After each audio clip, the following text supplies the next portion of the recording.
en France et dans la communauté francophone pour rester plus au contact. Malheureusement, les visites sont difficiles et donc nous essayons de faire en sorte que vous ayez une information la plus large possible. Ce soir, nous avons le plaisir d'avoir M. Emmanuel Seror qui va nous parler du système bancaire en Israël et de son implication sur le marché de l'immobilier, justement, j'allais dire, dans le contexte de cette crise sanitaire, a-t-elle une influence? Emmanuel Seror est directeur de la France d'une grande banque, d'une des plus grandes banques, si ce n'est la plus grande banque hypothécaire en Israël, qui s'appelle la Banque Mizrahi Tfahot, et nous a fait l'honneur d'être parmi nous ce soir. Alors, c'est un sujet évidemment qui est un petit peu délicat. Nous n'avons pas l'intention ce soir de vous donner des conseils personnalisés, ce n'est pas le but. Les conseils personnalisés, vous pourrez les avoir hors antenne. Nous, ce qu'on va vous donner, c'est une image générale du marché, une meilleure connaissance de l'évolution de l'actualité israélienne dans le domaine de l'économie, dans le domaine de l'économie bancaire, financière, dans le domaine de l'économie bancaire, dans le monde de l'hypothèque. Alors, pour les habitués, vous êtes très nombreux à nous suivre. Nous avons dépassé maintenant la 50e rencontre avec vous. Nos conférences se passent de cette façon. Il y a une présentation de notre conférencier qui sera de temps en temps interrompue par moi ou par une partie de nos animateurs, que je salue ce soir, Naftali Lévy du département des activités en diaspora et la directrice de nos programmes en France, Yasman Mannheim, qui avons préparé ce programme pour vous ce soir. Donc, notre conférencier fera sa présentation avec de temps en temps des interventions de notre part. Et vous avez le chat, dont je vois qu'une partie déjà s'en sont servis pour dire bonsoir ou pour dire autre chose. Sur ce chat, vous pourrez poser vos questions que tout le monde pourra voir si vous décidez ou les attribuer directement à un intervenant. Donc, M. Seror pourra les voir et nous pourrons lui orienter ces questions au fur et à mesure. D'ici la fin de la réunion, vous aurez les coordonnées de notre intervenant pour les gens qui voudront par la suite avoir un conseil particulier ou personnalisé. Cette conférence est transmise en direct sur Facebook Live en parallèle de cette rencontre Zoom et elle sera ensuite disponible sur notre bibliothèque, j'allais dire, de films virtuels sur la page Facebook de l'organisation sioniste mondiale. Voilà. Je vais laisser les dernières personnes se joindre à nous dire bonsoir. Bonsoir Martine, Rhys, bonsoir tout le monde. Et je donne la parole sans plus tarder à Emmanuel. Merci bien. Mesdames et messieurs, bonsoir. Merci à Avi pour cette introduction. Merci à l'organisation sioniste mondiale de nous faire nous réunir dans ces temps, on va dire, difficiles. D'abord pour la France et pour la communauté juive en France, par définition. Et difficile aussi de par le fait que nous ne pouvons nous rencontrer qu'au travers d'un écran, qu'au travers d'un micro et d'une caméra. Mais on dit que les périodes difficiles nous obligent à se surpasser. C'est ce que nous allons essayer de faire dans les minutes que nous avons à notre disposition pour essayer un petit peu d'éclairer ensemble un sujet, j'ai envie de dire, avec son sous-sujet qui s'impose. Le système bancaire israélien dans sa globalité, ainsi que le marché immobilier qui en découle. En fait, c'est très naturel comme pont, je dirais, entre les deux sujets, car moi-même, donc Emmanuel Seror, comme très bien présenté, je suis en charge du département des pays francophones à la Mizrahi Tfahot, qui est la 3e banque en Israël, et nous sommes aussi la première banque hypothécaire du marché israélien. En gros, une banque de détail, mais aussi une banque extrêmement impliquée dans le marché immobilier. Et c'est clair, et je dirais encore plus en ce moment, que le marché bancaire ne peut être exploré qu'au travers d'une étude du marché immobilier local. Et donc, en ce qui nous concerne, le marché immobilier israélien. Alors, pour faire un peu d'ordre, hein, parce qu'il faut le savoir, on a souvent des légendes qui traînent et qui sont colportées sur le système bancaire israélien. Il y a des choses vraies et des choses moins vraies. L'important, je pense que c'était aussi l'initiative extrêmement bonne de l'OSM de faire cette rencontre, c'est de faire un peu d'ordre avec beaucoup d'idées préconçues pour que, en direct avec des intervenants qui sont habilités à le faire, puisqu'ils émanent eux-mêmes du système en question, on puisse avoir les vraies réponses à des questions et surtout la bonne description de ce qui se passe. En Israël, il y a 5 grandes banques qui, en ordre de taille, sont la banque Hapoalim, la banque Leumi, la banque Mizrahi Tfachot, la banque Discount et la banque Ben Leumi Arishon, autrement connue comme la First International Bank of Israel. Ce sont les 5 grandes banques, il y en a d'autres qui sont un peu plus petites. Ces 5 grandes banques se partagent 85% du marché, avec certes un déséquilibre. Les 3 premières dont nous faisons partie, heureusement, ont une bonne part du gâteau du système de la clientèle israélienne, ou j'ai envie de dire la clientèle agissant sur le sol israélien. Car comme vous le savez, notre pays est un pays cosmopolite, notre pays attire énormément d'envie de faire. Dernièrement, même dans des pays pour lesquels on n'imaginait pas un intérêt envers Israël, je parle évidemment des pays du Golfe, mais évidemment les communautés juives du monde entier ont toujours eu envie de faire quelque chose avec Israël, si ce n'est pas dans un premier temps pour y venir, c'est au moins dans un premier temps pour y investir ou pour préparer quelque chose. Pour cela que les banques ont non seulement une clientèle domestique importante, comme dans tout pays, mais aussi une clientèle se trouvant encore à l'étranger ou en phase d'immigration, en phase d'alliance. Les banques, comme dans tout pays, font preuve évidemment de qualité. Il y a une forte concurrence entre les différents établissements, et il est vrai que, se trouvant dans la fameuse high-tech nation, le pays de la haute technologie, on fait appel très souvent à ces nouvelles technologies pour se démarquer les unes des autres. Hein. Je vais vous donner un seul exemple. Et c'est vrai que ça peut faire paraître un peu chauvin de raconter combien le système bancaire israélien est performant, mais ce n'est pas grave. En ce moment, on peut se permettre d'avoir un petit peu de baume au cœur quand on parle de choses qui se passent en terre d'Israël, même si c'est le département bancaire. En France et dans pratiquement tous les pays du monde, lorsqu'on veut déposer un chèque sur son compte, on va au guichet ou au système en libre service, on dépose ce chèque sur son compte. Eh bien, sachez qu'en Israël, ou du moins l'établissement dans lequel je travaille, mais ça se répand de plus en plus, dans le système bancaire de la high-tech nation, on prend en photo avec son téléphone le chèque, et le chèque est automatiquement crédité sur le compte en Israël. Vous imaginez la situation où on ne va plus, en fin de compte, déposer un chèque, mais le chèque va être automatiquement déposé au travers de son smartphone ou son téléphone personnel, et le chèque, après, peut être détruit. Il a été déposé dans le système bancaire. Je vous donne cet exemple. Bon, c'est vrai un peu pour frimer sur le système bancaire israélien, mais je le disais en préambule, c'est pas grave, on peut se le permettre, mais c'est pour vous montrer qu'il y a usage dans le système bancaire local de beaucoup de ce que la vie nous a fait mériter, à savoir notre matière grise et tout ce qui est technologie dans le cadre bancaire. L'approche du système bancaire aujourd'hui est celle d'une personne et d'un seul interlocuteur qui gère la clientèle de A à Z.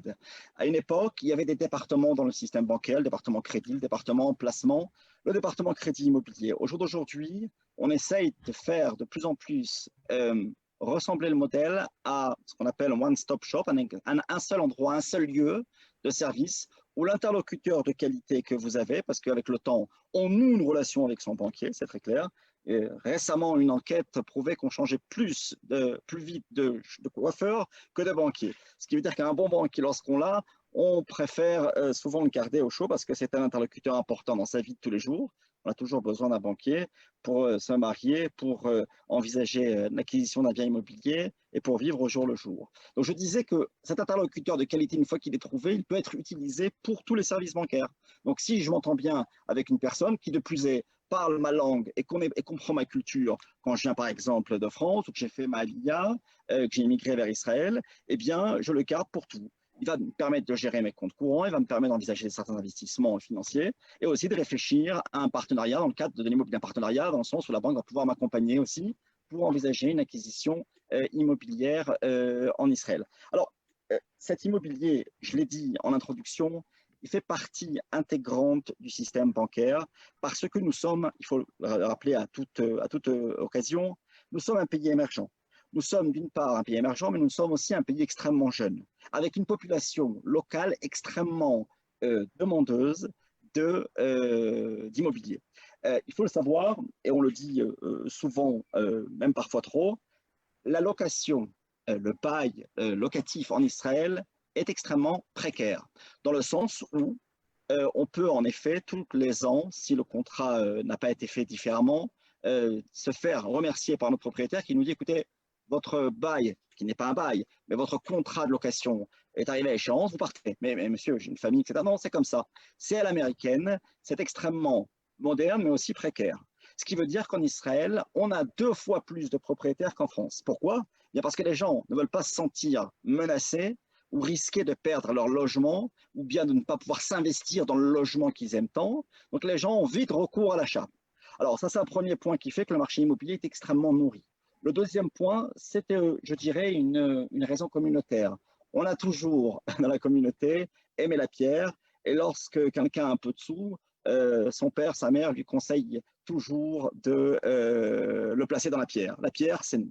Alors quand c'est en plus en Terre Sainte, et qu'on a un lien un peu viscéral avec cette terre, on se sent évidemment beaucoup plus motivé à le faire. Donc, tout ça fait que le marché immobilier d'un pays émergent, vous promenez en Israël quand vous êtes en vacances, et je souhaite que très bientôt, vous puissiez revenir en Israël en vacances et pour d'autres choses. Quand on se promène en Israël, on voit partout des grues. On voit des grues qui construisent des infrastructures, mais on voit aussi énormément de grues qui construisent des immeubles. En France ou dans d'autres pays européens, c'est certains secteurs bien ciblés où il y a un développement rural qui s'est opéré, mais au jour le jour, on ne voit pas de grue. Israël construit énormément. Israël répond à une demande extrêmement forte, une demande forte liée à cette population jeune et surtout à cette population désireuse d'acquérir. Et en plus, on ajoute à cela le fait que dans beaucoup de pays du monde, il y a une communauté qui est intéressée à avoir un lopin de terre au pays, ce qui fait que le marché immobilier est extrêmement nourri. Là, vous allez me dire, hey, monsieur Serror, on a compris que le marché immobilier, on le sait, on n'a pas besoin de vous pour ça. Le marché immobilier est extrêmement présent, mais que se passe-t-il en ce moment? Alors, ça, c'est extrêmement intéressant. Il faut savoir que le marché immobilier, d'abord, que l'un des seuls secteurs en Israël qui n'a pas chômé un seul jour durant tous les confinements, on en est au 2e en ce moment même, c'est le secteur de la construction du BTP qui n'a jamais cessé. Les grues, les marteaux-piqueurs ne se sont jamais arrêtés. C'est d'abord parce que c'est essentiel, mais c'est aussi parce que des gens attendent pour avoir leurs biens immobiliers qu'ils ont achetés. Donc si le peuple, je dirais, attend d'avoir accès à son habitat, à son toit, la branche ne peut pas s'arrêter. Donc ça a continué de construire. À ce niveau-là, il n'y a absolument aucune récession. Et ce qui est intéressant, c'est que même au niveau des prix, mis à part dans 3 secteurs qu'on va évoquer ensemble, il n'y a absolument aucun ralentissement. C'est le banquier qui fait de l'immobilier du matin au soir, dans la première banque hypothécaire du marché local, qui vous le dit. C'est-à-dire qu'on est toujours autant submergé de demandes de financement, toujours aussi sollicité par des constructeurs qui veulent construire des immeubles et qui veulent aussi un accompagnement financier. Bref, le marché immobilier israélien se porte très bien. Vous allez me dire, ah, c'est le problème, parce que c'est trop cher. Bon, on peut évoquer aussi ça en second temps en vous disant que ça aussi, c'est une idée préconçue. Et lorsqu'on veut acheter en Israël, on peut acheter, car les prix sont extrêmement divers, au-delà de ce que parfois on pourrait croire. On va en parler dans quelques instants. Alors le marché immobilier israélien se porte très bien. Les demandes de crédit, en ce qui nous concerne, n'ont pas baissé. Donc le marché fonctionne normalement. On a toujours besoin d'habiter quelque part, on a toujours besoin de se loger. Les 3 domaines dans lesquels on sent un effet Covid-19 dans le cadre immobilier sont les suivants. Le premier, c'est le marché de bureaux. Normal, les gens travaillent de plus en plus chez soi. Vous êtes maintenant reparti pour une période de confinement qu'on vous souhaite la plus facile possible. Et on sait que ce n'est pas du tout le cas pour beaucoup, mais vous allez rester chez vous pour travailler pour certains. Donc, les bureaux sont un peu délaissés, ce qui fait que le marché de l'immobilier commercial des bureaux est en baisse. Le deuxième marché, c'est un marché locatif bien spécifique, qui est le marché du locatif saisonnier, ce qu'on appelle, plutôt comme une mesure, qui s'appelle le marché Airbnb. Là aussi, puisqu'il n'y a plus de touristes qui peuvent rentrer en Israël sans, il n'y a plus de touristes du tout, j'allais dire sans confinement, mais non, même avec confinement, on ne peut pas rentrer aujourd'hui si on n'est pas israélien en Israël. Donc il n'y a plus de demande de location saisonnière, comme il y en avait tellement, et beaucoup de gens se sont retrouvés avec des appartements qu'ils louaient en saisonnier via les plateformes Airbnb ou d'autres, se retrouvent avec des appartements qui ne sont plus exploitables en Airbnb et ils les font basculer du mode location saisonnière courte période au mode locatif long terme. Ça demande un certain nombre de changements, une certaine organisation, mais c'est le deuxième marché qui se voit modifié par la période que nous passons. Et enfin, le troisième marché, c'est le marché du luxe. Car même si y a beaucoup de riches qui peuvent se permettre d'acheter des beaux appartements, que ce soit en Israël ou à l'étranger, il n'en reste pas moins que quand les périodes sont houleuses, pour le moins qu'on puisse dire comme en ce moment, on réfléchit 2 fois à acheter. C'est pas qu'on renonce à l'achat, c'est qu'on va peut-être le repousser dans le temps. Et donc ça aussi, ça peut influencer sur ce marché du luxe. Le marché du luxe, on va dire, supérieur à 2 millions d'euros en contre-valeur shekel. Donc, à part ces 3 branches, l'Airbnb, le marché du luxe et le marché de bureau, le marché immobilier israélien n'est pas du tout affecté par la période que nous vivons. Alors, je l'ai dit très rapidement, des idées préconçues par rapport au prix de l'immobilier en Israël. C'est vrai, je vous l'accorde sans difficulté. Dans certains endroits, allez, le front de mer à Tel Aviv, ou les quartiers luxueux Mamila à Jérusalem ou Rehavia, le prix de l'immobilier est complètement dingue. Je peux dire ce mot parce que quand on voit qu'un appartement dans Tel Aviv, placé secteur mer, peut coûter plus cher au mètre carré, Carrez, pour comparer à chose comparable, qu'un appartement à Paris, dans un très beau quartier de l'ouest parisien, c'est un peu bizarre. C'est un peu bizarre parce que, avec tout le respect qu'on a pour Tel Aviv, ce n'est pas Paris. L'immeuble ne sera jamais un immeuble haussmannien parce qu'il vient d'être construit. L'environnement n'est pas le même. Alors, je vous l'accorde, certains quartiers d'Israël, certains micro-marchés qui n'intéressent qu'une petite partie de la population étrangère, encore plus petite du marché local, la population locale, c'est un marché où c'est très cher, c'est intouchable, c'est fou, bref, tous les qualificatifs que vous pourrez trouver seront d'actualité et je suis d'accord avec vous pour le dire. Alors, si on a envie, si on peut se le permettre, on le fait, mais on n'est pas obligé de le faire. Il existe en Israël des appartements à des prix normaux. Lorsque dans une ville comme Netanya, que certains aiment beaucoup, d'autres moins, mais qui reste une ville de plusieurs centaines de milliers d'habitants avec tout ce qu'on aime d'une grande ville, au centre du pays, pas trop excentré, d'accord, et qu'on est à un prix moyen de 4-5 000 euros le mètre carré sur l'immobilier d'habitation, je considère que le prix de l'immobilier en Israël est normal. Parce que d'avoir un soit appartement à 400-500 000 euros pour une famille dans le centre du pays, qui plus est récent ou même neuf, qui se trouve dans une ville comme Netanya, bien écoutez, je considère que c'est un prix normal. Alors oui, pas tout le monde va habiter dans les mêmes endroits, mais c'est le principe du marché immobilier. J'entendais des investisseurs qui me disaient, moi je considère que des villes qui sont un peu plus dans la périphérie, où là on ne va pas être à 400 000 euros, mais on va être à 2-3 000 euros le mètre carré, à 1 heure de train. 1 heure de train, c'est un peu plus loin que Saint-Germain-en-Laye ou que Versailles par rapport à Paris. Eh bien, vous l'avez en 1 heure de train. Une ville comme par exemple Netivot, dans le sud d'Israël, d'accord, une ville comme Haïfa, où on va se trouver avec des appartements à 3 à 4 000 euros le mètre carré, des appartements fabuleux pour une famille, et on va être à 1 heure de train de Tel Aviv, du centre du pays. Donc, pour vous dire qu'il y a aussi énormément d'idées préconçues sur cette approche immobilière du marché israélien, on peut encore acquérir à des prix normaux du foncier en Israël. Le pays n'est pas complètement dingue à ce niveau-là. On pense et on considère que les prix continueront d'augmenter, car si on regarde depuis la création de l'État d'Israël, 72 ans en arrière, on a 5% en moyenne d'après l'Institut national des statistiques. Donc, on peut imaginer que cette augmentation continuera de persister.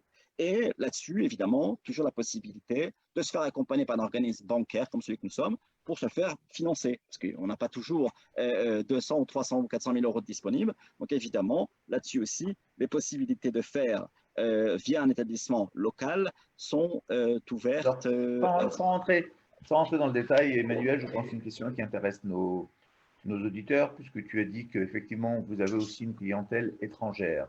Donc, tu peux nous donner un schéma d'une personne qui habite la France et qui envisage soit une retraite, soit une maison de vacances, soit un investissement en Israël, et qui n'a qu'une partie du financement de cette maison. Alors, Comment on contacte la banque? À quoi on a droit au niveau des achousim par rapport au capital, au niveau des pourcentages? Juste nous donner un peu la trame. On ne va pas rentrer dans du conseil personnel, mais pour comprendre un peu comment. absolument. Merci Ali pour cette question qui va nous permettre de faire du concret. Le personnaliser, on le disait en amont, pourra être fait après au travers d'un mail, au travers d'une consultation. Je vais commencer, si on me le permet, par vous expliquer, pour vous dire que légalement, en toute légalité, il est possible pour un ressortissant français d'avoir un compte à l'étranger. D'accord? C'est quelque chose qui est absolument légal, à condition évidemment de le déclarer et de faire ce que la loi française précise au sujet de ce dit compte. Alors, la bonne nouvelle que j'ai pour vous, c'est que même en ce moment, on ne peut pas nécessairement se déplacer. Il y a des solutions, tant pour l'acquisition que pour le financement, au travers de procuration qui seraient données. Imaginez-vous des situations où les gens ne peuvent pas venir, où les gens veulent prendre des engagements, où les gens veulent préparer une immigration, où les gens ont des enfants auxquels qu'il faut aider. Il y a des solutions à étudier dans le cadre de consultation pour pouvoir permettre de faire les choses à distance. Ça, c'est un point important et c'est un point qui doit vous rassurer. Parce que beaucoup de gens, lorsqu'on leur retire la possibilité de venir en Israël, c'est comme si on leur avait retiré une partie d'eux-mêmes. Et c'est tant mieux. Ça veut dire qu'ils seraient présents au sein d'eux-mêmes, au sein de leur famille, au sein de leur communauté. Alors, je précise, quand on n'arrive pas à venir et qu'en plus, ça engendre des difficultés d'ordre administratif, financier et logistique, ça devient insurmontable. Des solutions existent. On ne pourra pas, malheureusement, vous porter sur un aigle pour vous emmener 5 minutes au Kotel ou à la plage de Tel Aviv. Mais par contre, on est capable de vous aider à trouver des solutions administratives et financières. La règle d'or, la règle, je dirais, légale en Israël pour un financement d'une personne se trouvant à l'étranger, c'est un financement au travers du système bancaire local à hauteur de 50% de la valeur du bien. C'est une restriction légale. Aucun établissement bancaire israélien a le droit de prêter à des personnes non israéliennes plus que 50% de la valeur du bien tel qu'il a été expertisé ou tel qu'il figure dans le contrat que vous avez signé s'il s'agit d'un produit neuf. Je précise, entre parenthèses, il est possible de compléter ce financement immobilier au travers, donc, qui est donné dans le cadre du département hypothécaire, par un certain nombre de prêts dits commerciaux qui vous permettront de pouvoir déplacer pour ceux qui en ont besoin les 50% évoqués à l'instant. Donc, en réponse à votre question, avis, 50% pour une personne non israélienne, d'accord, qui a le statut en fin de compte d'investisseur tant qu'il n'est pas résident en Israël. Donc, Israël a voulu freiner un peu les investissements étrangers qui dopaient un marché local au travers de cette restriction de financement à 50%. Lorsque vous devenez, parce que certains, je l'espère pour nous, mais pour eux aussi, envisageront en 2021 de faire leur aliyah, sachez que lorsqu'on devient israélien, on passe dans une autre catégorie, la catégorie du primo-accédant si c'est le premier appartement, et là on peut atteindre un crédit hypothécaire de jusqu'à 75% de financement. Parce qu'on n'est plus un investisseur, on n'est plus considéré comme un investisseur au regard de l'autre, mais que primo-accédant israélien, je dirais, de base, qui achète son premier bien immobilier en Israël. Est-ce que j'ai répondu à votre question, Avi? Oui, globalement, je crois que c'est très important. Je crois que c'était un petit peu la question qui nous revient souvent et que les gens, surtout en cette période, on se sent fermés. Donc, c'est aussi très important de savoir que par procuration, et je sais que ça s'est fait, pour avoir parlé avec quelques personnes dans le domaine de la banque et dans le domaine des juristes, quelques personnes ont donné procuration, soit à un parent, soit à un avocat, pour pouvoir faire des acquisitions, parce que c'était dans leur programme, qu'ils avaient libéré une certaine somme d'argent, qu'ils avaient calculé une arrivée à la retraite ou bien autre chose. Et donc, voilà, je crois que c'est important de savoir que le corona ne doit pas bloquer un projet. Au contraire, ça pourra pour certains d'entre vous accélérer dès que les frontières seront ouvertes. Et donc, il y a des solutions aux questions. Alors, en parallèle de la prochaine question du complément, j'appelle déjà les gens qui ont des questions d'ordre général. Voilà, la première qui arrive à nous les poser par chat. Pourquoi fait-on payer une taxe bon, la personne a dit une somme qui me paraît bizarre. Pourquoi fait-on payer une taxe? Je crois que la personne veut dire, Oui, nous parler elle de parle des la… frais d'enregistrement, elle fait des droits de mutation. Alors, Probablement.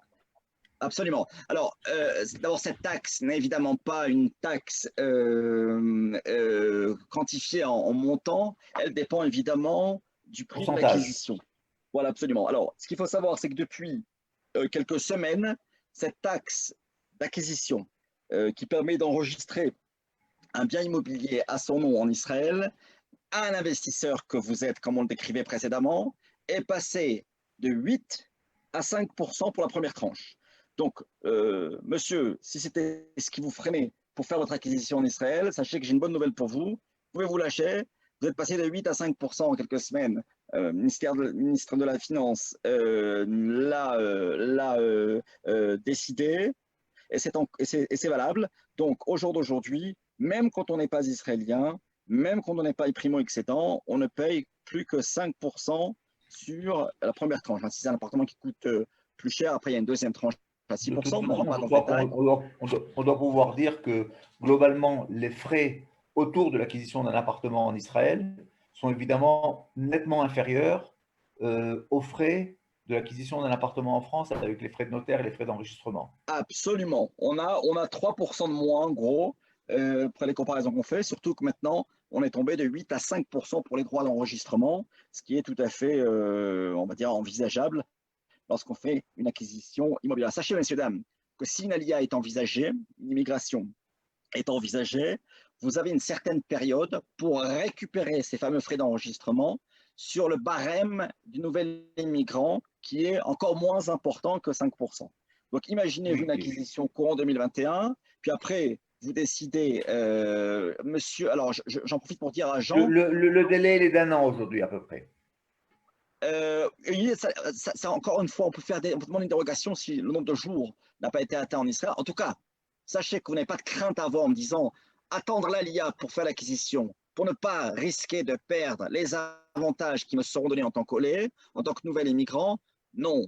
Vous pouvez vous empresser d'acheter en tant que non-résident, que non-israélien, et après, vous serez remboursé sur la base de votre statut de l'Echadash. Jean a posé une question, que je le remercie pour cette question. Neuf, deuxième main, tout le monde est à la même sauce. Le prix de l'appartement va fixer le montant des frais d'enregistrement en fonction du prix d'achat, que ce soit du neuf ou de la deuxième main. La seule différence va être si c'est un terrain ou si c'est un appartement. En général, on achète tous des appartements, donc c'est ce qu'on a dit précédemment. Voilà. L'autre réponse, évidemment, il n'y a pas de rapport entre le fait d'être un primo-accédant français qui n'a pas de propriété en France ou qui a une autre propriété en France, ça n'a pas d'importance. On considère le primo-accédant comme par rapport au pays de résidence, évidemment, si je me trompe, Emmanuel. Hein. Oui, absolument, c'est parfaitement juste. Ce qui s'est passé en France concerne la France. C'est important à prendre en compte dans le cadre d'un dossier de crédit, évidemment, à propos de votre surface financière, mais ça n'a pas de lien direct avec les frais que vous allez payer dans le cadre de votre acquisition.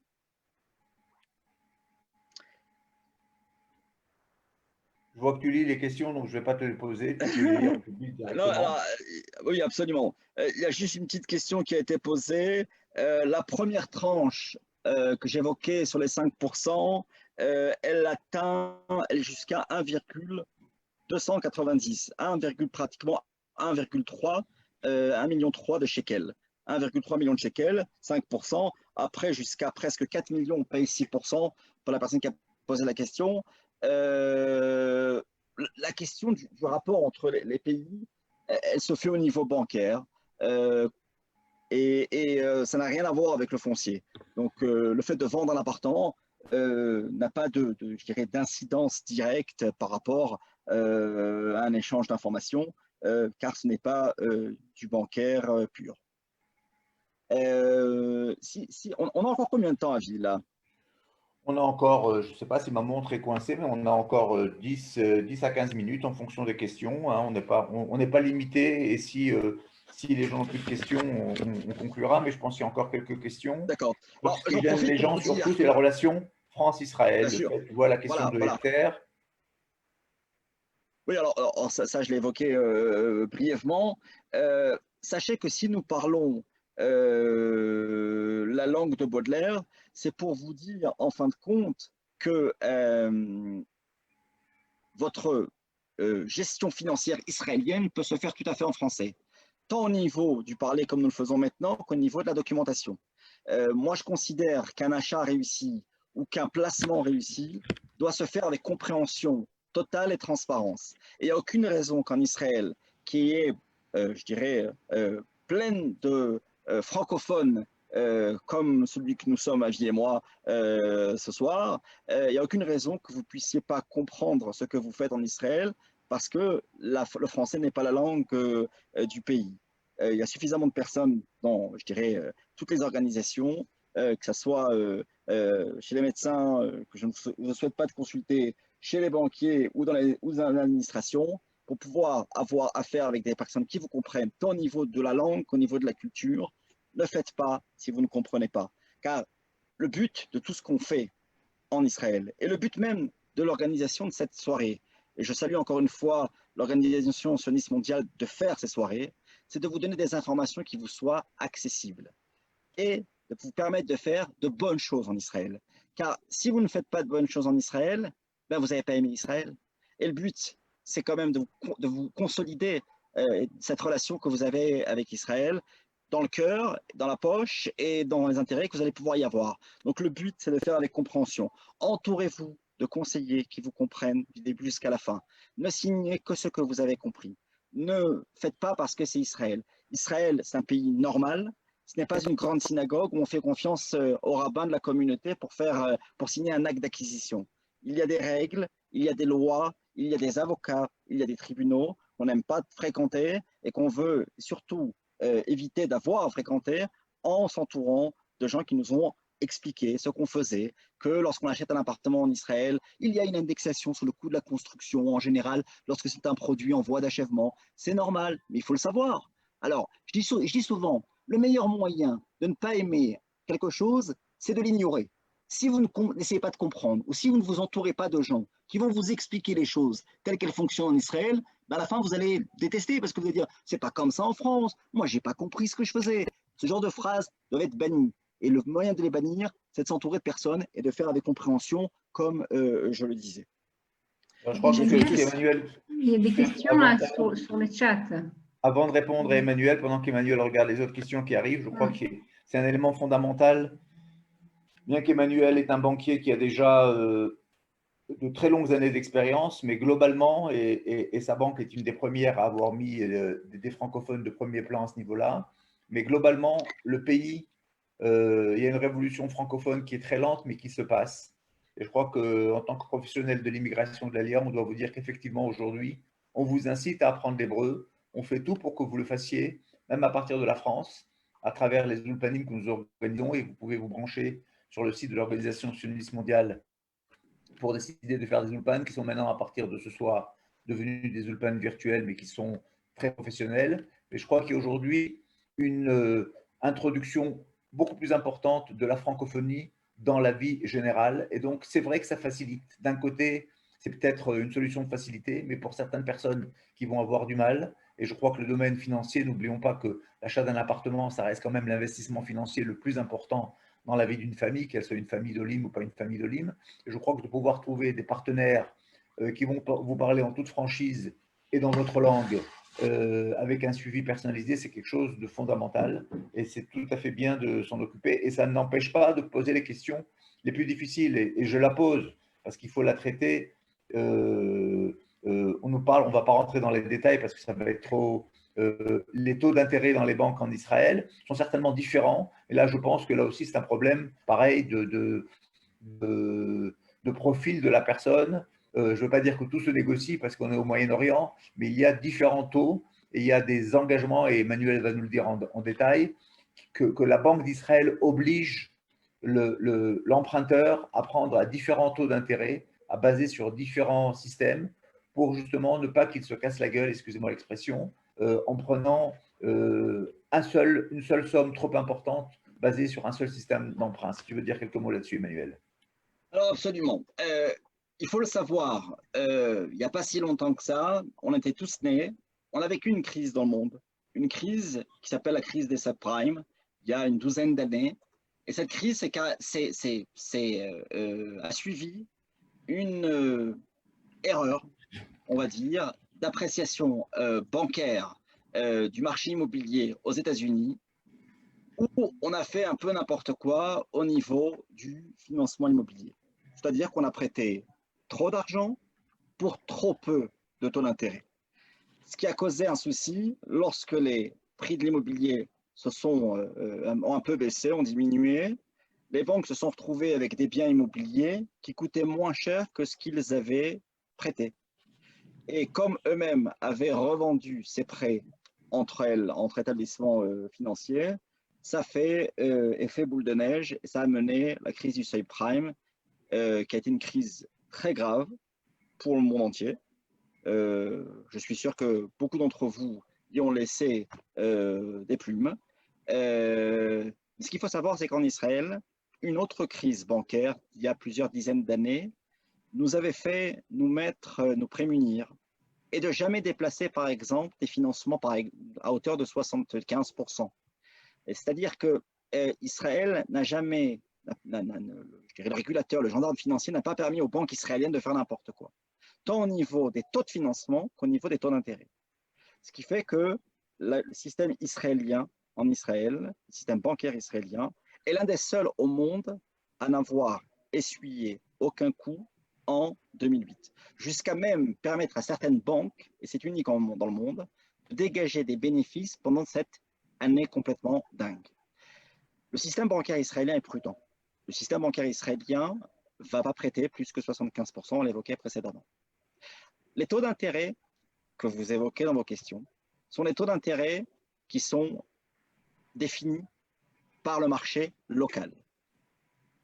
Mais la bonne nouvelle, c'est que quand bien même ces taux d'intérêt sont plus élevés que ce qui se passe sur le marché européen ou en France, qui connaît une crise dans certains domaines que nous ne connaissons pas en Israël, j'ai le privilège de pouvoir vous annoncer ce soir sur notre antenne qu'il existe enfin du vrai taux fixe en Israël. Je précise, du taux fixe non indexé en Israël à des taux extrêmement normaux. Je reprécise, ils sont plus élevés qu'en France. Car si un taux fixe à 2,5% vous effraie aujourd'hui, il faut savoir qu'en Israël, on revient de très loin.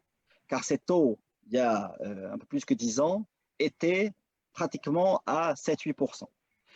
Ce que je veux dire, c'est qu'on est imprégné de ce qui se passe en Europe au niveau des taux qui sont extrêmement bas, mais c'est propre au marché local. Essayez d'emprunter auprès d'un établissement européen pour l'acquisition en Israël, les taux ne seront pas les mêmes. Je veux dire que chaque marché est à traiter de la sorte. En Israël aujourd'hui, le fait de pouvoir arriver à des taux qui sont en valeur absolue des taux normaux, qui existaient en France il y a quelques années et qu'on considérait comme extrêmement intéressants et pas, aujourd'hui, le système bancaire israélien ressemble à ce qui se passe de l'autre côté de la Méditerranée, car il existe des vrais taux fixes. Car il existe des vrais taux fixes qui vous, pour le résumer en une phrase, qui vous disent d'emblée ce que vous rembourserez dans 15 et 20 ans. C'est fini les surprises, c'est fini les légendes dont on parlait en amont, où on rembourse au bout de 5 ans en Israël plus que ce qu'on a emprunté. Cela n'existe plus. Ce sont des phrases qu'on aime bien dire, qu'on aime bien raconter à la synagogue parce que ça fait plaisir, mais ça n'existe plus, ce n'est plus la réalité. En Israël aujourd'hui, on emprunte à vrai taux fixe, plus élevé que la France, je l'ai dit 3 fois, je le dis une 4e fois, mais un taux normal. Alors évidemment, vous allez me dire, moi je ne peux pas emprunter en France. Messieurs, dames, faites une partie de votre financement en France, ça ne pose aucun problème. Vous verrez que si l'emprunt se fait en France pour Israël, ce n'est plus les mêmes conditions. Et d'ailleurs, en ce moment, il y a un resserrage des accords de crédit en Europe du fait de ce qui se passe dans le système économique international. Donc, en Israël aujourd'hui, on n'a pas ce resserrement. On continue, comme je le disais, à prêter évidemment sur base de dossiers normalement constitués. Et ça permet de faire, encore une fois, avec une transparence, compréhension et surtout une idée de ce qui va se passer dans les années à venir. Globalement, je veux rajouter par rapport à ce qu'a dit Emmanuel, c'est que c'est très difficile. Faire son alia, penser vivre en Israël, c'est un changement, c'est pas seulement une idée, c'est pas je vais voter à gauche ou je vais voter à droite, c'est l'engagement de vie. Et c'est vrai qu'on va avoir toujours tendance à se retourner en arrière, on va avoir toujours tendance à vouloir comparer. En France, c'était comme ça, en Israël, c'était ceci. Mais n'oubliez pas ce que vous avez dit, Emmanuel, le taux d'acquisition, le pourcentage d'acquisition des appartements en Israël est beaucoup, beaucoup plus élevé. Je ne me souviens plus des chiffres, mais je crois que c'est en dizaines de pourcentages qu'il est beaucoup plus élevé qu'en France. En France, il y a un certain système qui peut paraître quelque part très, très, très avantageux, qui sont les appartements sociaux, les appartements d'État, et qui laissent les gens vivre toute leur vie, pour beaucoup, dans des loyers, peut-être des loyers raisonnables, mais à vie, sans jamais acquérir un appartement. Le système israélien, quelque part, nous incite, c'est peut-être difficile de se jeter à l'eau, c'est peut-être des prêts qui sont un peu longs parfois, mais c'est une des grosses réussites du marché israélien qui fait qu'aujourd'hui nous avons un des taux d'acquisition au niveau des appartements, même s'il y a des petits changements ces derniers temps, qui sont parmi les plus hauts au monde. Ce que je veux dire, c'est qu'il faut penser un peu israélien, il faut se mettre dans le système, que ce soit demain pour la langue, pour la vie, pour le vécu, évidemment pour le monde immobilier. C'est un monde où il faut un petit peu jouer un petit peu des coudes, et Emmanuel ne vous le dira pas parce qu'il n'a pas le droit, mais on s'assoit avec son banquier, et ensuite on peut négocier, on peut vérifier quelle somme on veut emprunter, évidemment, les marges sont petites, mais sur des prêts immobiliers, c'est important. Et je crois que c'est pour ça que ça nécessite ensuite, on ne pourra pas répondre en détail à toutes les questions, mais globalement, de vouloir dire j'ai une maison en France, est-ce que je peux la faire garantir sur un prêt israélien? Tout ça, ce n'est pas possible. Ce sont deux systèmes qui sont différents.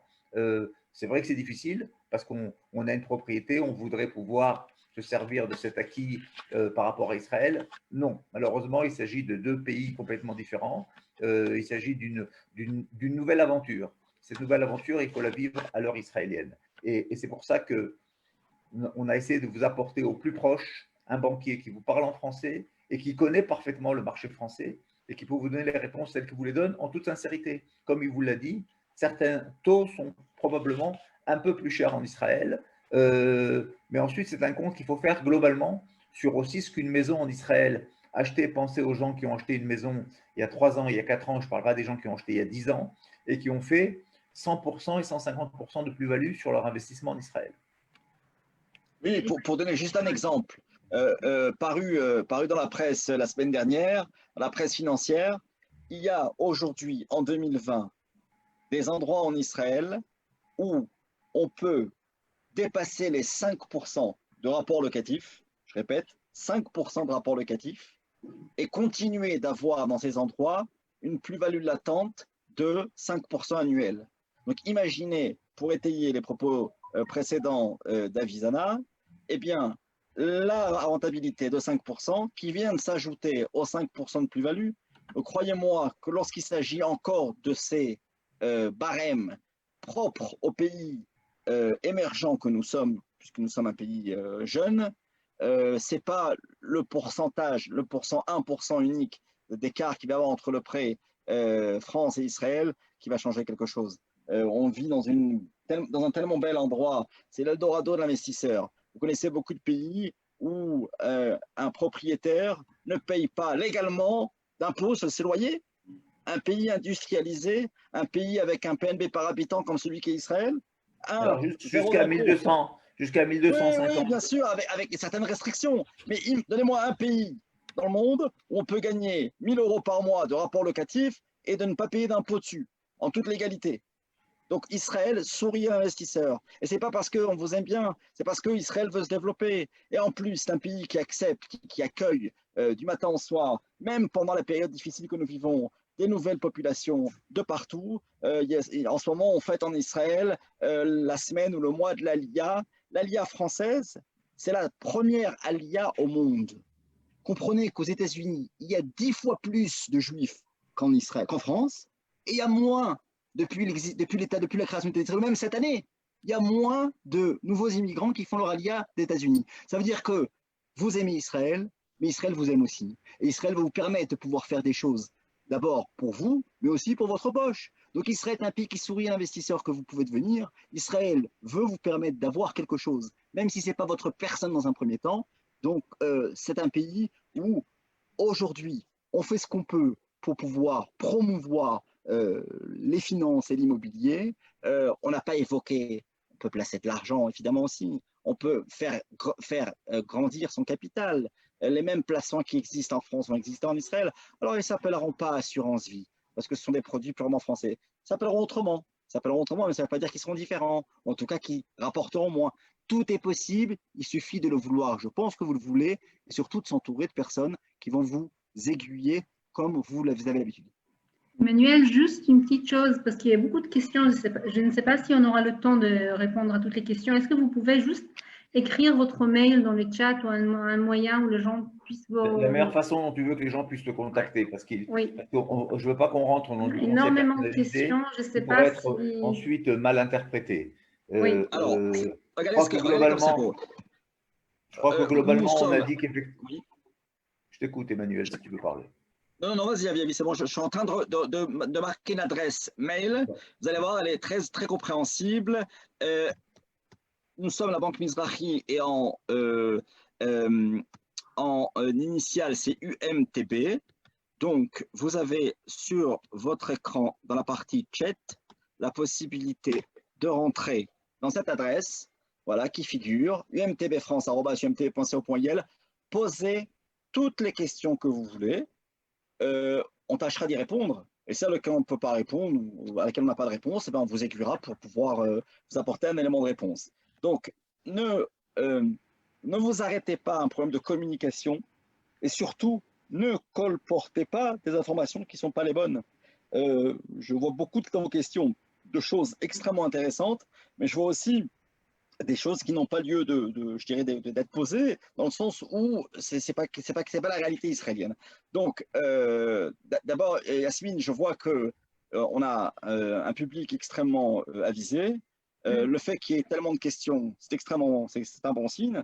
C'est qu'on touche à des problèmes qui intéressent et qu'on se fera un plaisir de continuer à en discuter en privé. Voilà, je crois que le confinement nous a d'abord aussi, on a parlé de beaucoup de choses, mais nous a aussi montré que beaucoup de gens veulent bouger.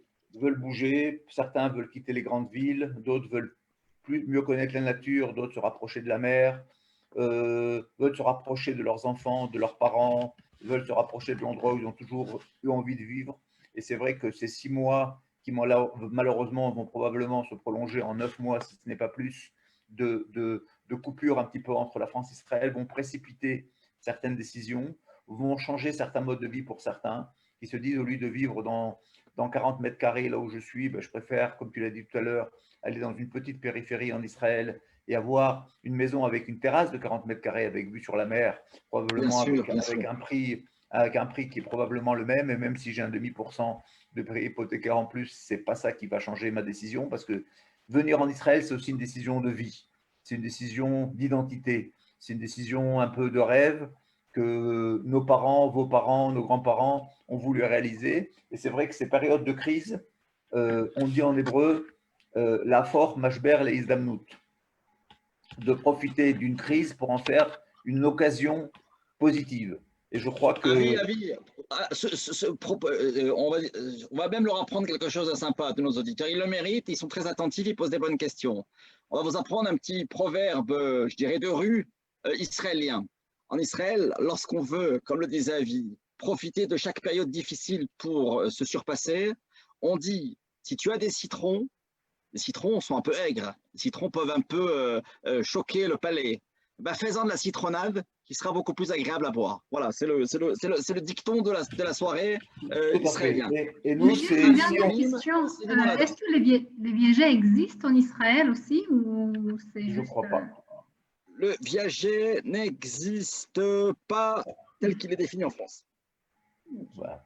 Alors, je crois que si on a ouvert quelques portes, quelques fenêtres, quelques ouvertures, si on a conforté certaines personnes qui étaient en train de réfléchir, évidemment, il ne s'agit pas ce soir, pour aucun d'entre vous, probablement de prendre une décision, mais je crois d'avancer dans son processus de réflexion par rapport à une acquisition, par rapport à une alia, par rapport à un investissement. Ensuite, évidemment, c'est un travail très personnalisé, le choix de la ville, le choix de l'endroit, le choix du quartier, en fonction de la famille, des amis, de ce qu'on aime.